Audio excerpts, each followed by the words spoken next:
Hey everybody, this is TJ Watkins, author of The Shift, Moving from Victim to Exploratory Self. Welcome to day 11. Today I am going to share a very important relationship skill with you. Now many of you watching this have fallen into the habit of thinking that some of the relationships that you enter into is much deeper or more meaningful than what the reality tends to show you what it is.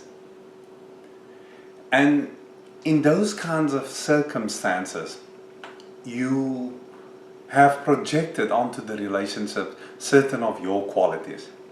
For example, when I speak to someone or meet someone, I'm just going to assume that they are at a very high self-knowledge level.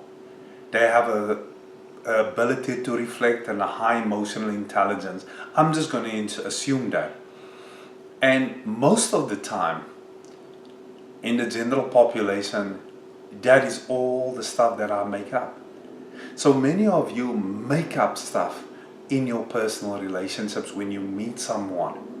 You start thinking that they are more honest than what they are, that they are more committed than what they are, that you have this great connection, and they are fulfilling all of your needs.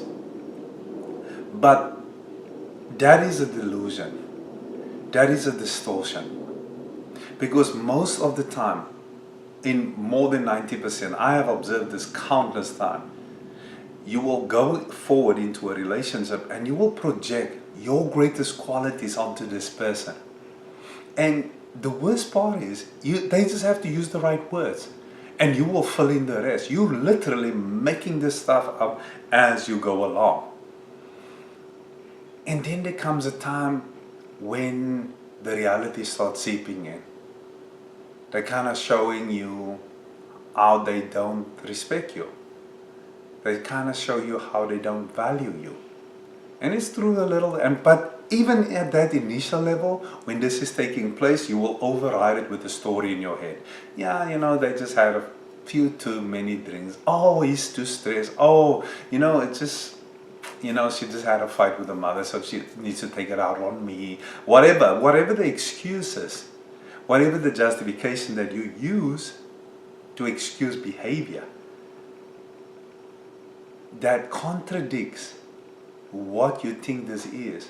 That's the first clues that you are projecting your values, what you want to see onto the relationship, and that it is not in fact the actual relationship. Now, when do people actually see the actual relationship? At the end of the relationship. Then they can literally list you all the times when they saw the red flags, when they saw you that, oh, he did that, I knew he was a narcissist. Oh, that's the favorite word these days.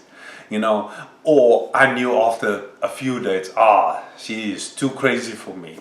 And these are words that people use on other people. And it's always interesting for me to watch the language. You see, because I have a fundamental rule. If you're going to say something about me, whatever it is, label me, can you say the same thing about yourself? Have you discovered that within you? Because I'm just a mirror to you. Whatever you think about me, whatever you say to me, that's just you. And vice versa. So I better start projecting those good qualities on you. But the important skill, the actual skill that you need to learn here in this self-discovery process with regard to choosing relationships is you got to know your blind spots.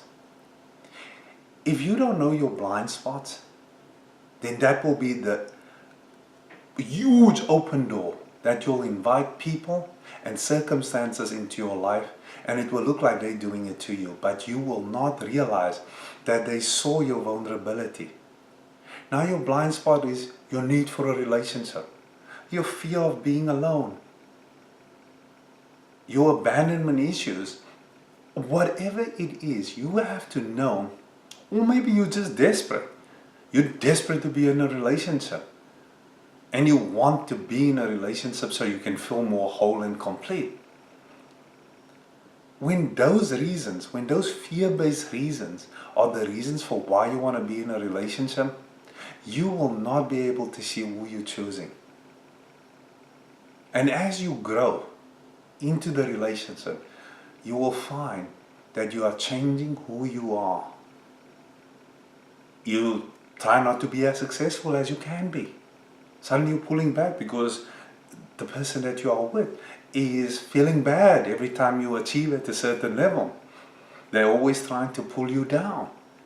You know, these are just indicators of when the relationship is at the level of projection / delusion, where you've made it up.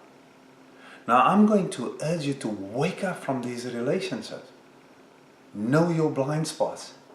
Know your fear-based reasoning for why you choose to be in certain kinds of relationships. And address them.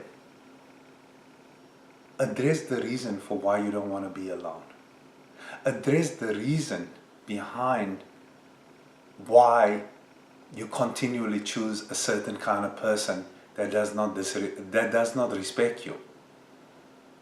These are all deeper explorations than what I can tell you right now in a 5 to 7 minute video.